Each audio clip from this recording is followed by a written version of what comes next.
Hi friends, this is Nagajyoti working as an assistant professor in Department of an ECE. So in this session we are going to discuss a brief introduction of an integrated circuit related to the course of linear IC applications. So in case of a linear IC applications, the first unit deals with an integrated circuit. That is, what is meant by an integrated circuit, where do we use an integrated circuit, why IC or an integrated circuit is preferred rather than using a discrete component. And also in this session we are going to discuss about a basic IC, which is nothing but an op amp. What are the different classifications of an ICs, what is the internal structure of an op amp. So the first thing is definition of an integrated circuit. Integrated circuit, or it is also called as an IC, it is a miniature low cost electronic circuit consisting of active and passive components that are irreparably joined together on a single crystal chip of silicon. So here, in case of an IC, the size of an IC is very less. As it is very less, the cost of the circuit is also less. But on a single IC we are having both type of components, such as active components as well as passive components, and these active and passive components are joined in such a way that we cannot make any repairability, and all these are placed on a single chip of silicon. So here, in case of an IC, we are not doing it manually, we are fabricating the total IC by using a silicon wafer. And the major applications of an IC are, it is used in communications, used for controlling operations, as well as instrumentations, computers and electronics. So if we take an example of a computer, the computer, at the heart of the computer is a CPU, which is nothing but a central processing unit, in which it consists of control unit, arithmetic and logic unit and memory unit.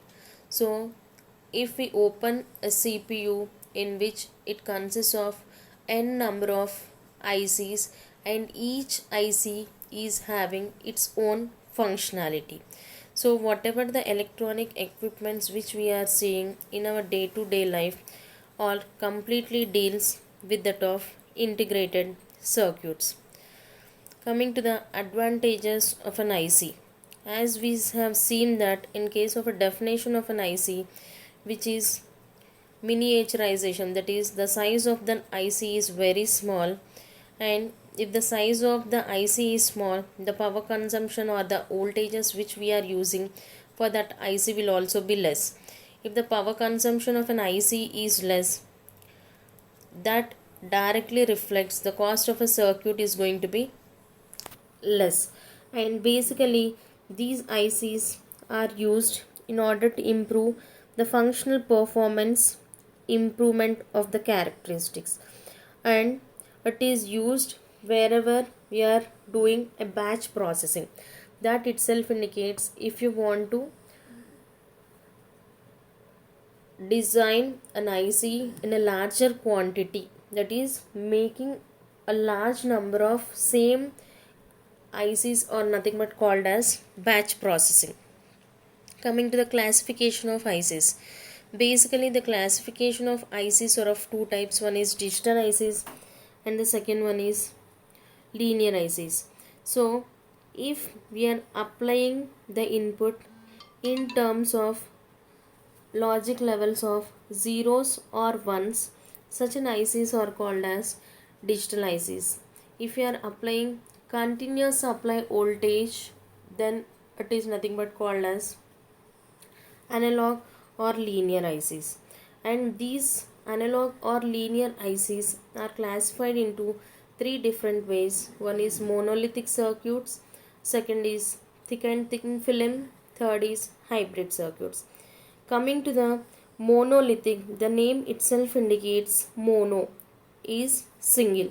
So here all the circuit components, that is both active and passive elements, are interconnected and are manufactured on a top of a single chip of silicon. That is, by using a single chip on the top layer of the silicon, both active as well as passive elements are manufactured. And coming to the thick and thin film ICs, depending upon the applications where we need to use, we are designing thick film or thin film. Coming to the third type of IC, which is nothing but hybrid IC. In case of an hybrid IC, we are using separate component parts, that is, we are fabricating passive components separately and active components separately, and these two components are interconnected by a process called as metallization by using a ceramic substrate.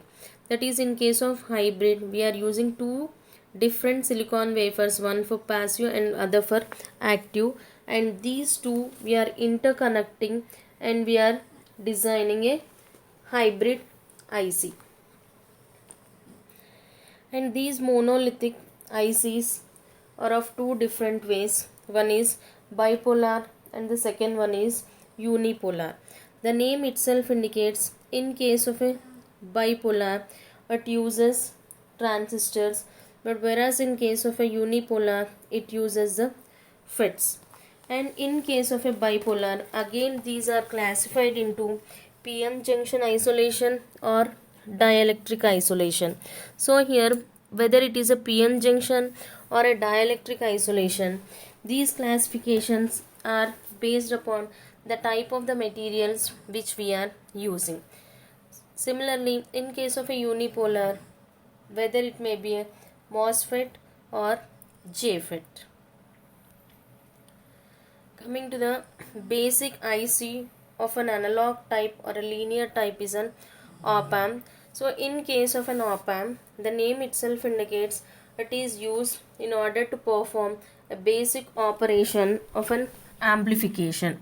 So along with the amplification, it also performs different mathematical operations such as addition, subtraction, multiplication, division, differentiation and integration. And coming to the internal structure of an op-amp, basically the op-amp consists of 4 different blocks. The first 2 blocks will be a differential amplifier, and the next third block is level translator and followed by an output stage. So coming to the first block is a differential amplifier. The first 2 stages of the differential amplifiers are cascaded, means the output of one differential amplifier is given to the input for the second differential amplifier, and the function of these differential amplifier is to provide high gain as well as high input resistance. And in case of an op-amp, basically the op-amp will take 0 values of the current, that is the input resistance of an op-amp is ideally infinite, so it draws no current into the op-amp. That is the reason here we are using 2 differential amplifiers, so that we can improve our gain as well as we can improve the input resistance values. And in order to improve the gain, here in case of an op-amp, it basically consists of 2 input terminals. One is inverting terminal and the other one is non-inverting terminal.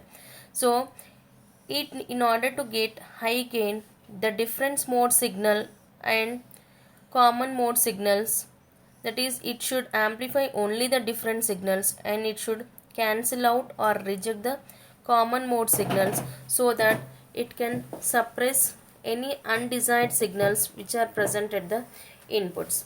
Coming to the third stage is nothing but a buffer stage or a level shifter, and it is usually an emitter follower in which output impedance is very high so that it prevents the loading effect. So the function of an buffer stage is to maintain a constant output is equivalent to input values, and the function of a level shifter is to adjust the DC voltages such that the output voltage is 0 for 0 inputs. That is, if we are not giving any input voltage for an op amp, the output should also be equivalent to 0. So the function of a level shifter is to adjust the DC voltage levels depending upon whether we are applying any input or not. And as we know that it is not possible to fabricate larger values of capacitors on ICs. That is the reason all the ICs are direct coupled. So that is the reason here we are using an output stage which is used in order to provide low output impedance. So here the level shifter is used in order to provide high input impedance, but the output stage should give low output impedance value. So the op amp is basically used in order to amplify both AC as well as DC input signals, and it performs the different mathematical operations. And coming to the basic information of an op amp means what will be the structure of an op amp, how the op amp look like, and what are the different terminals present in an op amp. So basically the op amp may be either 8 pin IC, 14 pin IC or 12 pin IC depending upon the packages which are available. Whatever may be the number of pins available of an op amp, there are basic 5 terminals of an op amp. Those 5 terminals are 2 input terminals, 1 output terminal and 2 power supply terminals. So here 2 input terminals itself represents, one is inverting terminal and the other one is non-inverting terminal, and output is always difference of both the input signals, and here you need to apply positive supply as well as negative supply. So the power supply range for an op amp may range from plus or minus 5 volts to plus or minus 22 volts, and whatever the op amp which we are using in the lab is 8 pin dual inline package with a power supply voltage of plus or minus 12 volts. These are the different packages of an op amp. The first figure shows metal can package. So here the metal can package is cylindrical in structure and is available in form of 8 pin package, and the second one is dual inline package. These dual inline package may be available either 12 pin, 8 pin or 14 pin, and on this dual inline package we are having a dot on the IC. That dot represents, that is the starting number of an IC, that is pin diagram description of an ICs. And the third type of the package is flat pack package, in which it is having a rectangular shape of a structure in which it is available in the form of 8 pin package. On this flat package we are having a ceramic cylindrical structure that will identify the starting of the pin of an IC.